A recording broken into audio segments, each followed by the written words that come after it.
Bonjour à toutes et à tous et bienvenue dans cette nouvelle télémission du mois de mars. Ce mois-ci, nos journalistes en herbe vous ont concocté 3 rubriques sur le thème de l'image. Merci Margot, nous avons visité pour vous une exposition sur les femmes photographes de guerre, puis nous sommes intéressés ensuite à la place que prend l'image dans l'information. Enfin, notre équipe vous proposera une revue de presse sur les dernières sorties au cinéma.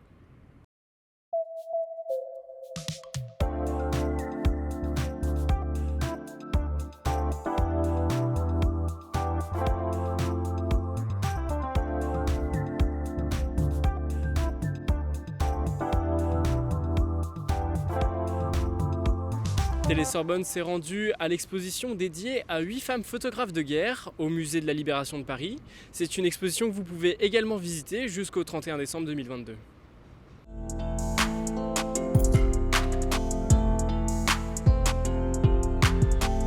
Je suis Sylvie Zedman, je suis la directrice du musée de la Libération de Paris, musée du Général Leclerc, musée Jean Moulin. En fait, c'est un musée qui a été créé en 1994. Il a été déménagé là où nous nous trouvons actuellement, c'est-à-dire place d'Enfer Rochereau.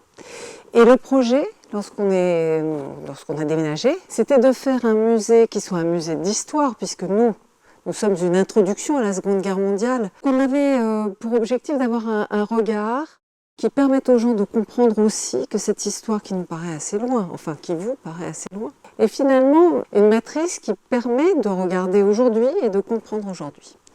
Donc cette exposition Femmes photographes de guerre reste dans la même idée, c'est-à-dire que sur la durée, dans l'histoire, on donne des clés pour comprendre le monde d'aujourd'hui. Et c'est pour ça qu'elle présente les œuvres de femmes, le travail de femmes qui ont travaillé comme correspondantes photographe de guerre de 1937 à 2011.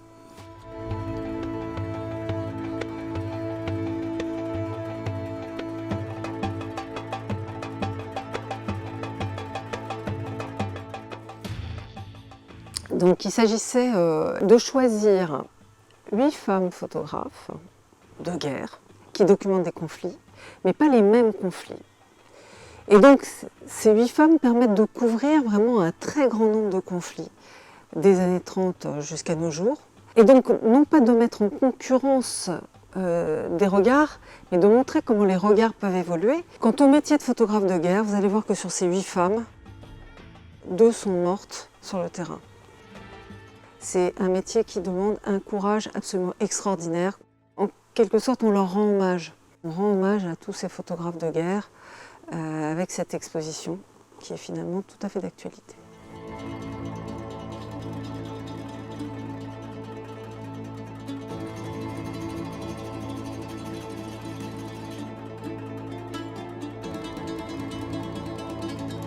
En tant que femmes, elles ont un accès certainement beaucoup plus facile auprès des populations civiles et même auprès des combattantes. Elles sont moins visibles, elles sont moins remarquées que leurs collègues hommes. Et donc ça leur permet en fait de rentrer ou de voir des choses que leurs collègues hommes ne verraient peut-être pas. Déjà, elles y portent une attention différente, mais surtout, comme disait l'une d'elles, j'étais invisible. Elles ont toujours eu un impact. Il y a 3 niveaux de choix. La première chose, c'est le choix de la photographe. Qu'est-ce qu'elle va photographier, qu'est-ce qu'elle ne va pas photographier. Ensuite, le deuxième choix est au niveau soit de la revue, journal, soit de l'agence de presse. Qu'est-ce qu'elle va retenir, qu'est-ce qu'elle ne va pas retenir. Et ensuite, l'opinion publique elle-même, sur quoi est-ce qu'elle s'émeut et qu'est-ce qui passe dans l'indifférence. Je crois qu'on a bien montré que ces 3 niveaux étaient des clés d'interprétation. Et c'est pour ça que cette exposition est aussi intéressante, c'est parce que c'est une sorte d'éducation aussi. Ça nous permet d'aiguiser notre regard sur la façon dont on reçoit les images de guerre. Si on ne sait pas qui les a produites, dans quel contexte, pourquoi, et quel est le chemin qu'elles ont parcouru jusqu'à nous, on ne sait pas de quoi il s'agit. C'est une exposition qui vous concerne, presque au premier chef. Vous avez tout ce qu'il faut pour avoir les clés du monde de demain. Prenez chez nous, prenez ailleurs, mais venez voir l'exposition. Et voilà pour cette première rubrique. Dans le contexte actuel avec la guerre en Ukraine, nous avons décidé d'interviewer un reporter photographe, ancien vice-président de Reporters sans frontières.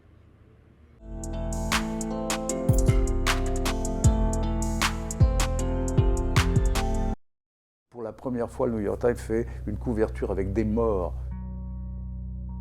C'est une forme de révolution à l'intérieur d'un journal qui, certes, il est américain, c'est-à-dire qu'il a des positions idéologiquement assurées, mais le faire, c'est revenir à l'essence de ce qui est le poids de ces images, le choc peut-être de ces images, les deux s'entremêlant pour pouvoir donner la conviction profonde que nous, spectateurs du monde, eh bien, attention, nous sommes tous concernés.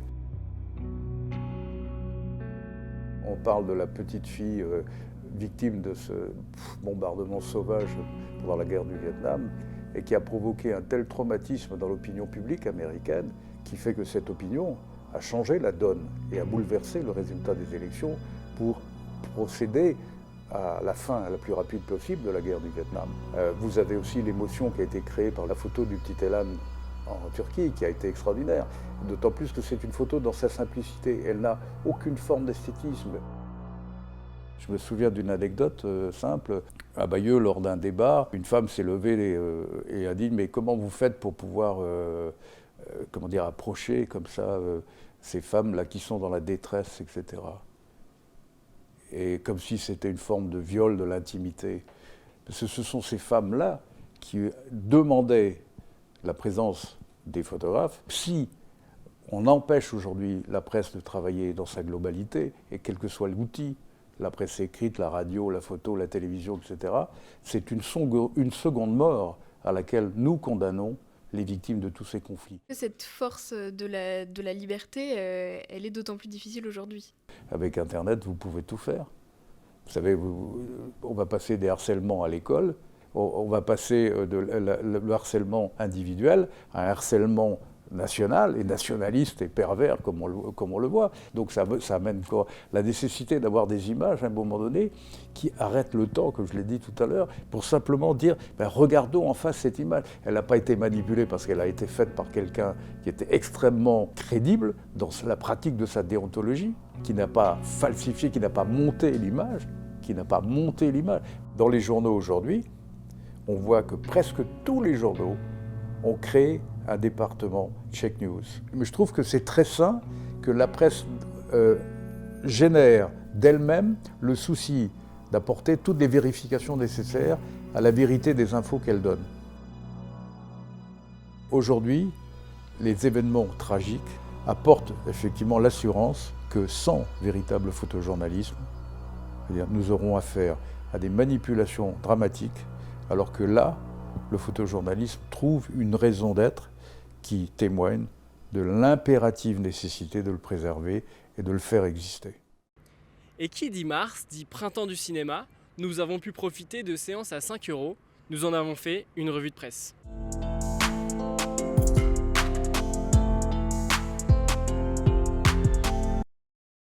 Salut à toutes et à tous, moi c'est Daphné. Avec Liv et Timéa, on a regardé 3 films, The Batman, Goliath et Illusion perdue. On vous en fait un retour tout de suite. Alors, The Batman.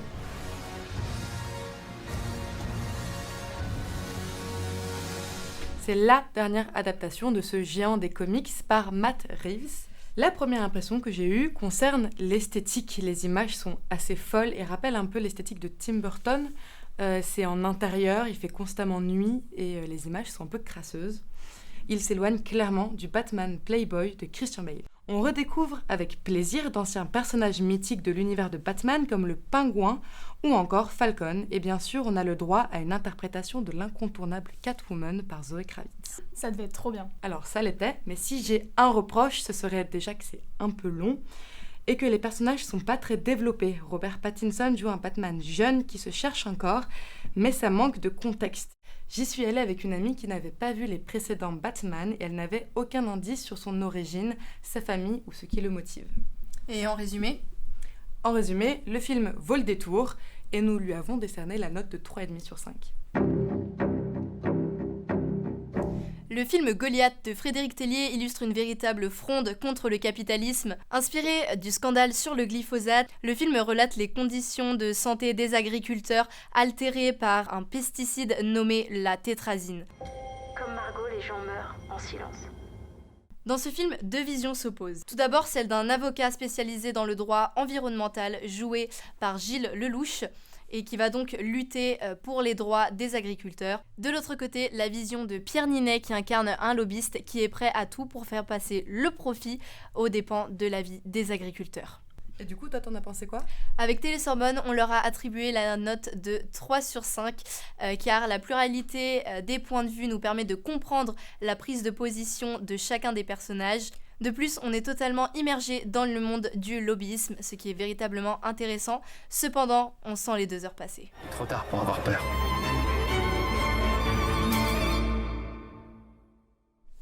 Le film Illusion perdue nous plonge pendant 2h30 au milieu du 19e siècle, dans une période où la démocratie est menacée par un régime autoritaire, par la désinformation et par la corruption. Reprenant un des romans phares de la comédie humaine, le réalisateur Xavier Giannoli nous raconte l'histoire d'un jeune provincial ambitieux, Lucien, qui rêve de se faire un nom à Paris.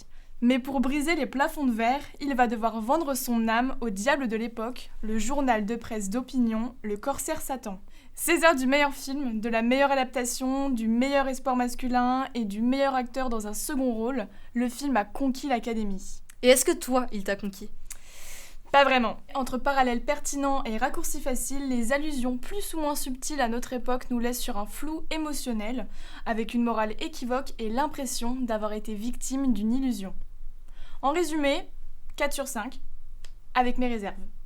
On espère que ça vous aura plu et que ça vous aura donné envie d'aller les voir au cinéma. N'hésitez pas à nous donner vos avis et à nous suivre sur les réseaux sociaux. On se retrouve très vite pour une prochaine revue de presse.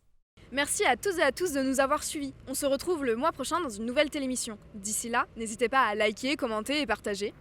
Et à vous abonner sur nos différents réseaux sociaux, Instagram, Facebook et YouTube.